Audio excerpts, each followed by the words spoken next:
Okay, so I'll begin the presentation as others are joining in.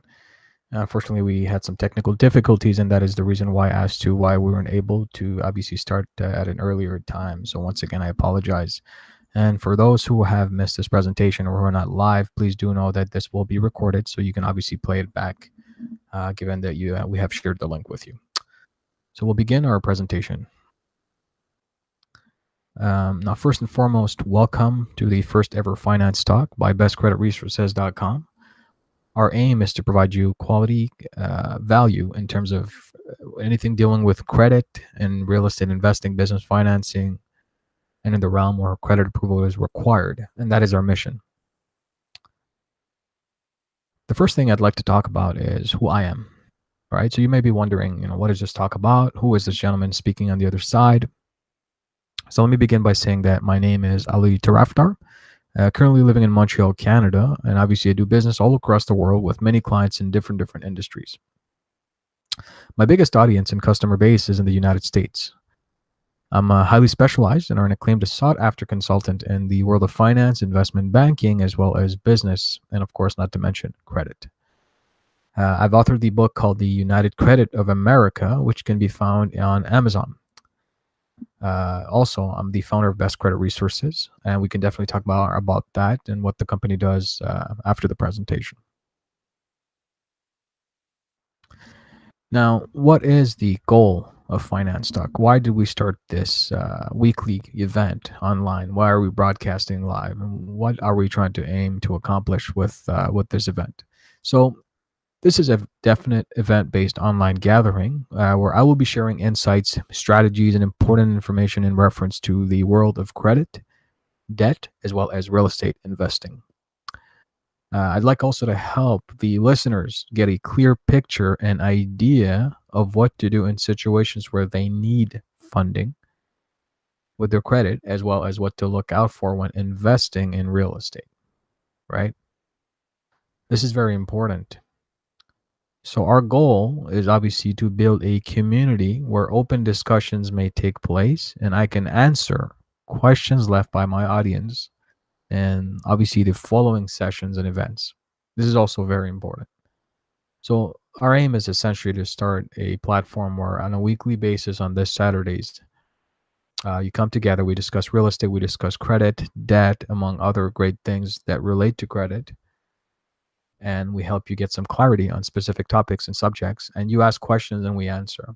This is the only time in the week that you can have access to me as an individual answering your questions. So it's important that you take your time to participate and come on and basically and join in on the discussions.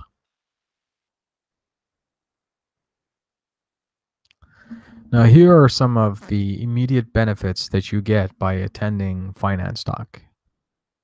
Right? Here are some of the immediate benefits that you get by attending Finance Talk. So the most important thing is obviously you stay more informed so that you can make educated financial decisions in the areas of credit, debt, and real estate investing.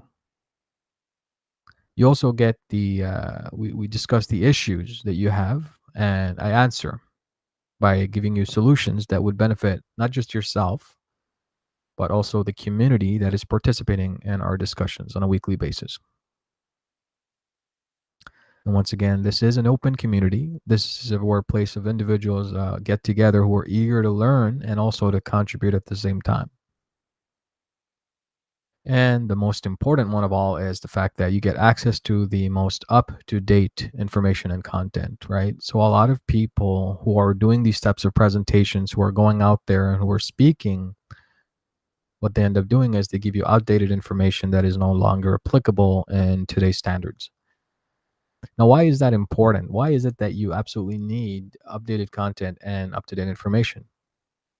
Well, quite frankly, it's because without them, there is really nothing you can do, right? First of all. And the second thing is, it's because if you don't have the up-to-date information, how are you to know which moves to make next when it comes to either credit or financing or certain things that you need that requires credit approval, right? And it's also the only time that you'll get access to me openly discussing issues that are essentially happening behind the scenes in the world of finance.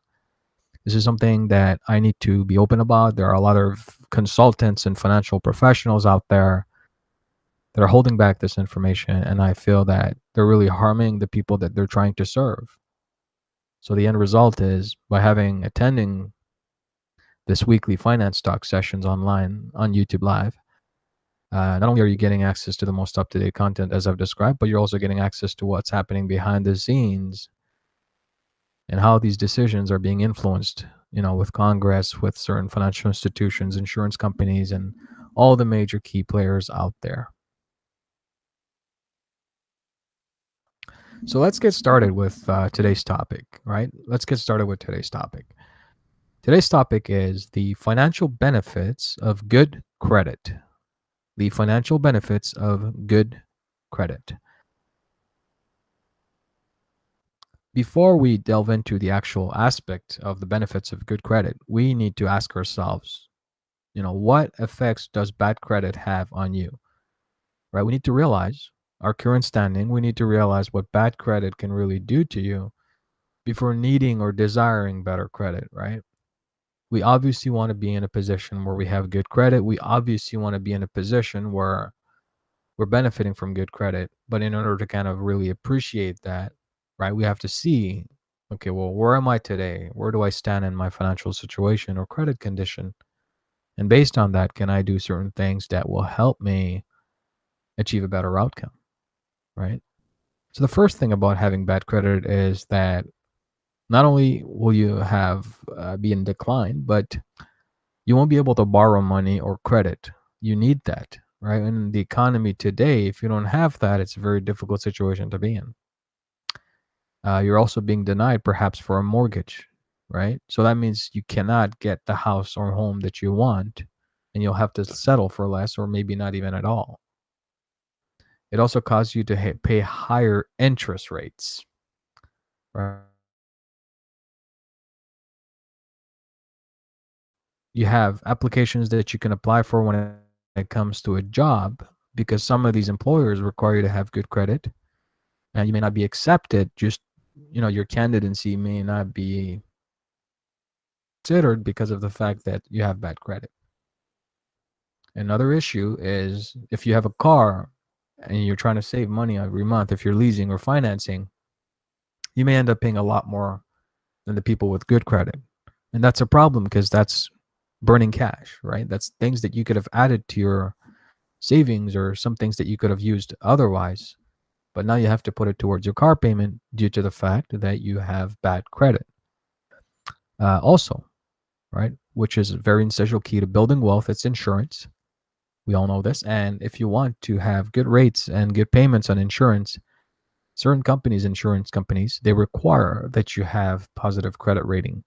So if you don't have that, there are possibilities that the insurance companies don't even offer you a policy, right? Or they don't even underwrite it because they feel that your negative credit will reflect poorly on how you maintain your insurance payments.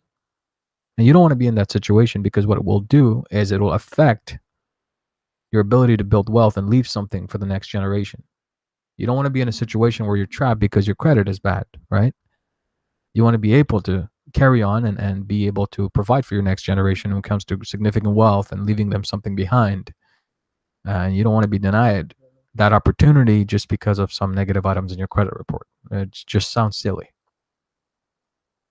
And then last but not least, right, you have the stress of having bad credit, which definitely, makes you feel unhappy, sad, because you're missing out on a lot, right? It could be something for business, or it could be something that you wanted a home, as we've discussed, and then you can't get that home because your bad credit is affecting the way mortgage underwriting works and all these type of things. And let's not forget, in 2008, certain subprime lending markets that crashed, that caused mayhem on Wall Street, and it affects millions of Americans across US, right? Because of those decisions that these bankers made, everybody is basically left hanging with garbage. And now underwriting requirements when it comes to taking care of a mortgage is a lot more strict.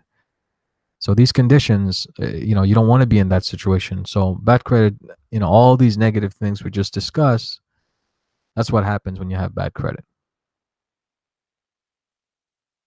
Now, first of all, why should you even care? Right? Why should you even care? Now, almost everything now is credit oriented. There is no way of going around that. It's pretty much a standard in today's society, right? And another key point is that it is the single most powerful financial tool you have when you're starting to build and amass your wealth.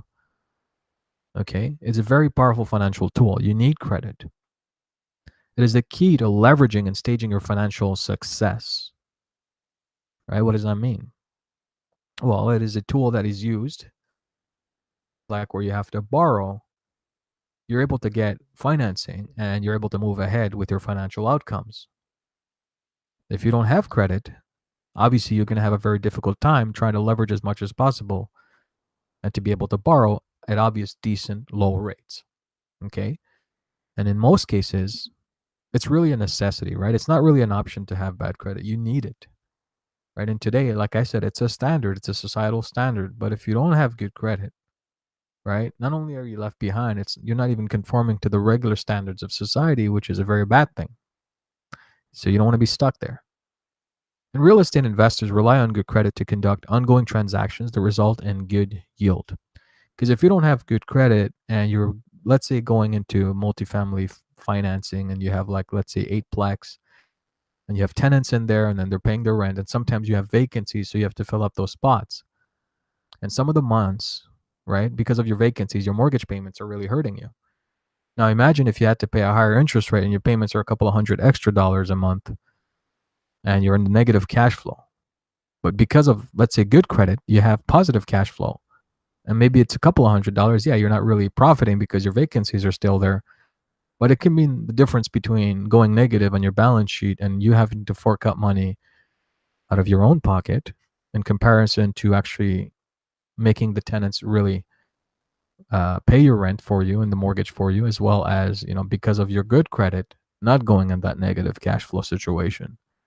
So it really varies, right? So that's why you definitely should care. That's why you need this. This is something that you absolutely need to go on with your life with you in order to be successful and have prosperous life and to be financially stable. For you to have that confidence to purchase certain things such as a home, good credit is something that you can't really live without. Now we discussed why you need them, and we know this. So what's going to happen is, let's discuss the benefits of good credit, right?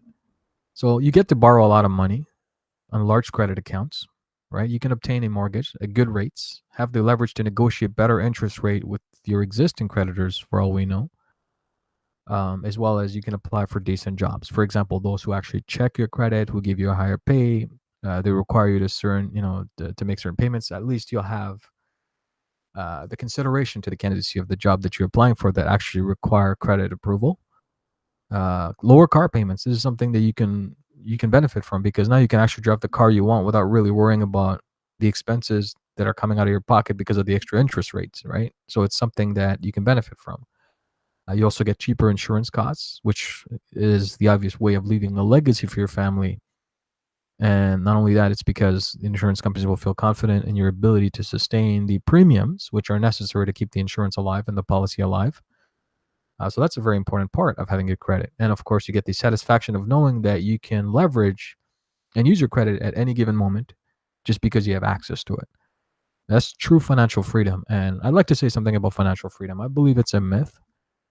Financial freedom doesn't really last if you don't know what you're doing. What you need is financial confidence. It's the ability to borrow, to have strong credit, the ability to know that you can actually leverage your situation for a positive outcome.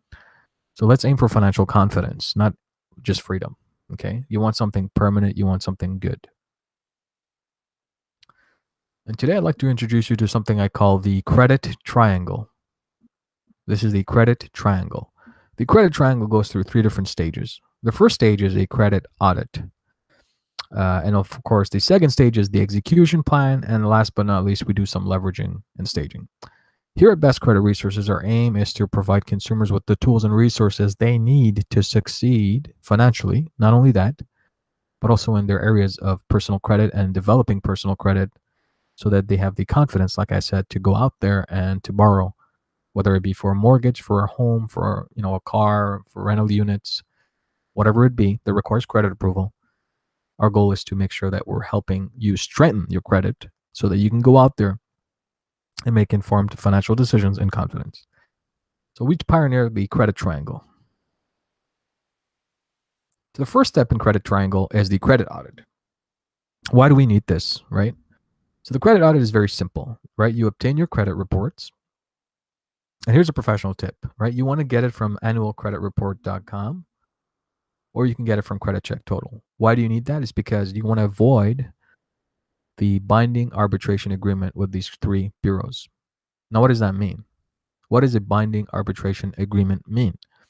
So whenever you obtain your credit reports, right, and you're disputing items based on, let's say you get it directly from Experian or Equifax or TransUnion, when you get those credit reports, what's going to happen is you need to look at the fine print, and they're going to say, look, you're bound because you accepted our terms when acquiring that credit report that you cannot sue us. And if you do, it can be dismissed.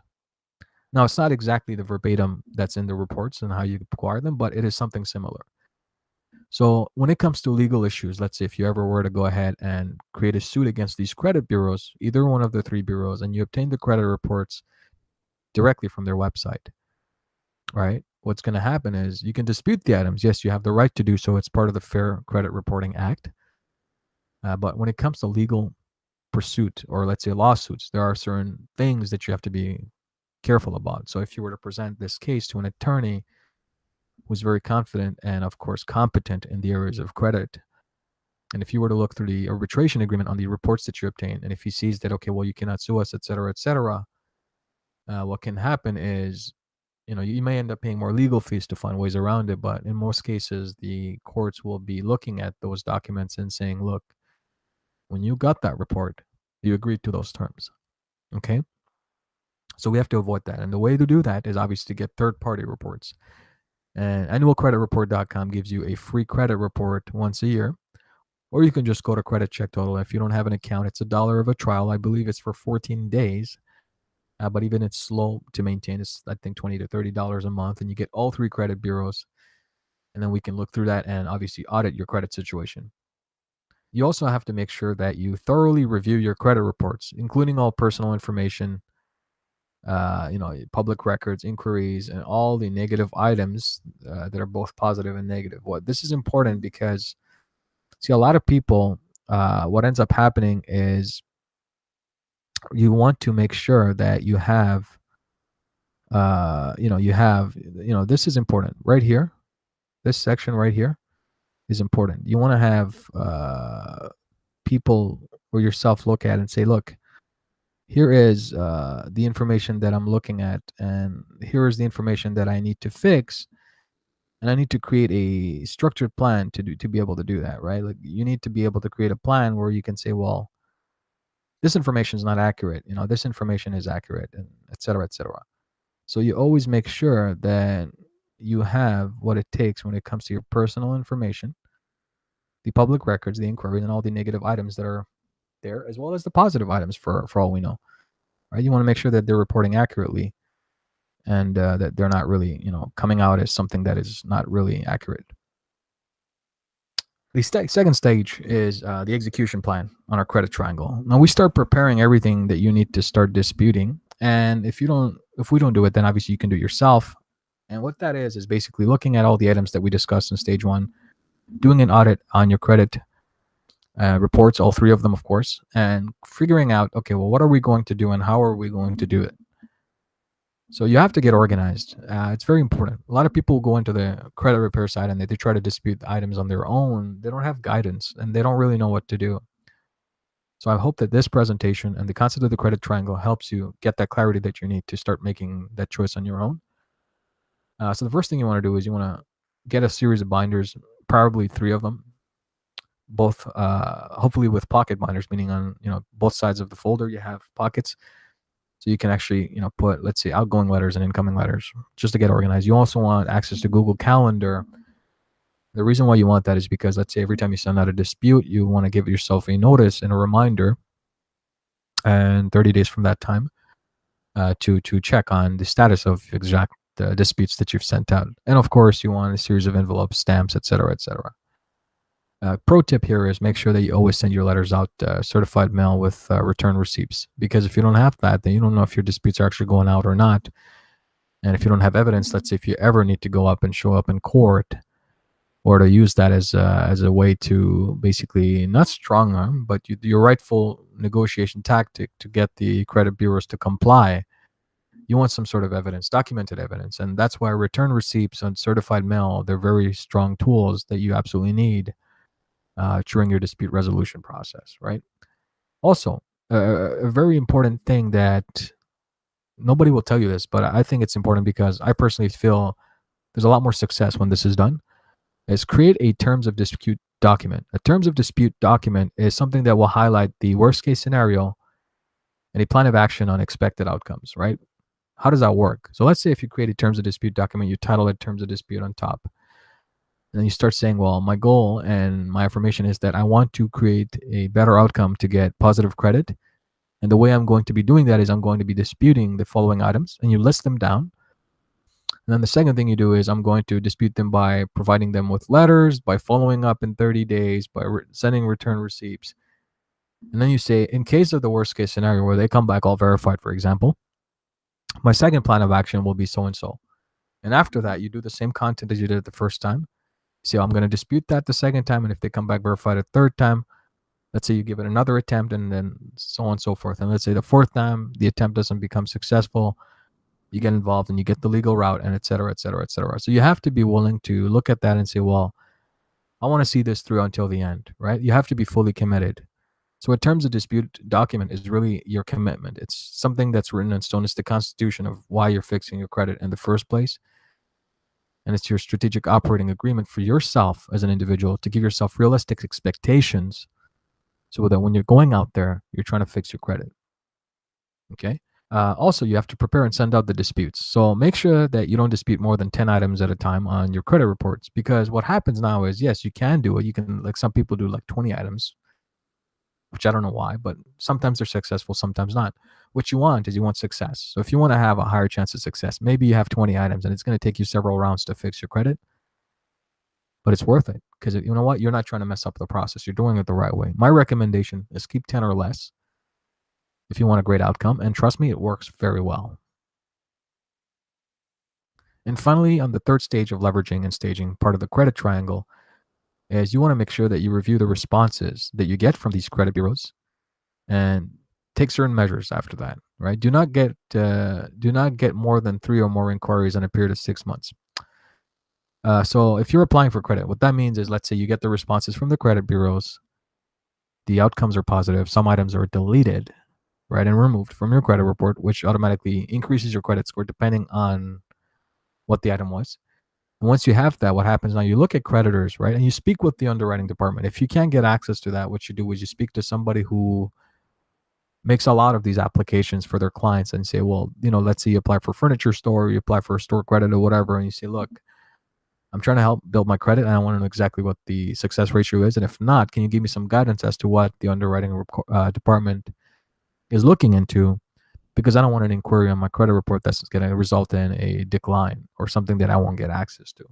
And in most cases, they will be able to give you some guidance and some information. And if they can't, then you always have their 1-800 number. You can call them up, ask them questions, dig deep. And you don't want more than 3 or more inquiries in a period of 6 months. And the reason why, it's because, let's say if you're applying for credit in the future with major financial institutions or tier 1 credit accounts, what's going to happen is you will have a hard time getting approved, because they'll look at that and say, look, this person's desperate. They're having a lot of inquiries in their credit report and they're getting denied, or, they're not really getting anything. Even if you get approved, it's like, okay, you already extended yourself out a little bit. We're going to hold up until another few months until you're ready to take on more credit. So you don't want to have more than 3 inquiries. That's something very important.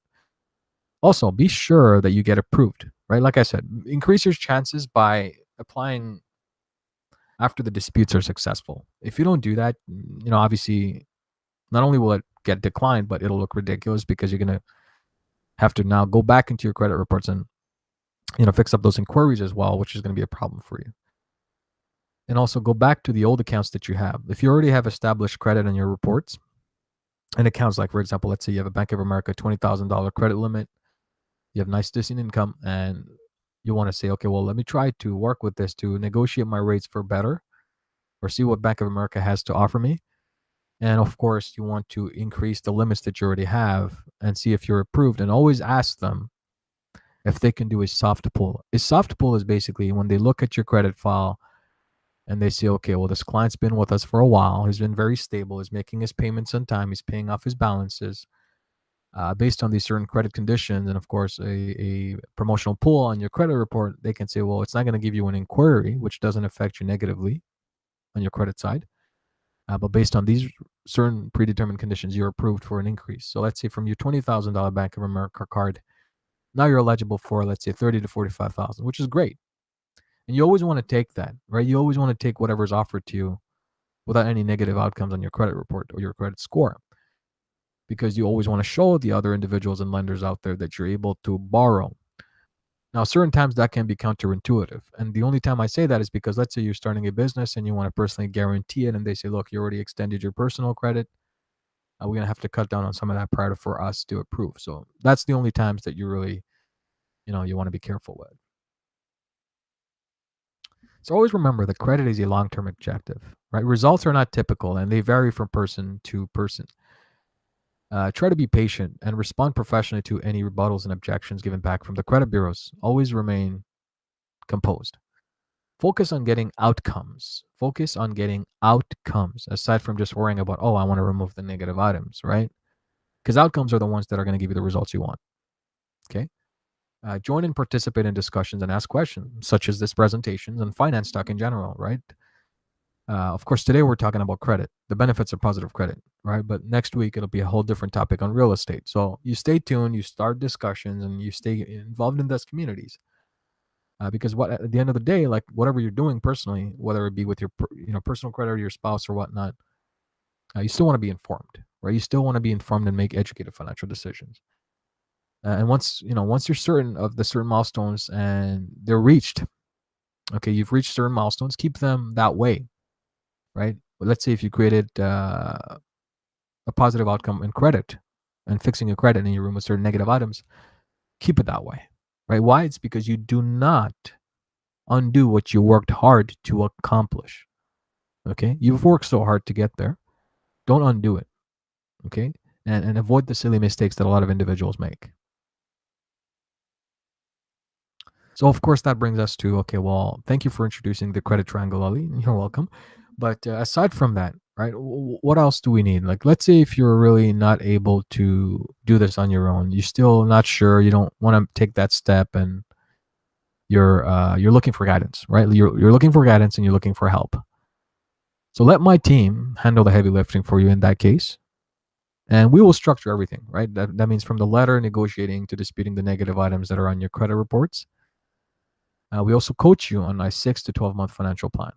The things we've discussed today, but we go more in depth. Obviously, we take our personalized time and give you the proper mentoring and guidance that you absolutely need to succeed. And we create it based on reasonable expectations and the reality of your current financial condition. We also guide you on obtaining new credit to establish financial strength. Why is it important for you to get that? It's because we have pioneered a way in which, we're very open and we have a huge community of bankers and creditors that we deal with on a regular basis being in this business. And instead of you trying to do all the legwork yourself, going out there trying to apply, having constant hours of communications just to get one or two accounts, we can set those up for you in a matter of hours and literally communicate with you on what's important for you based on your situation and help you improve, of course, and give you tools and resources to help with your existing accounts as well.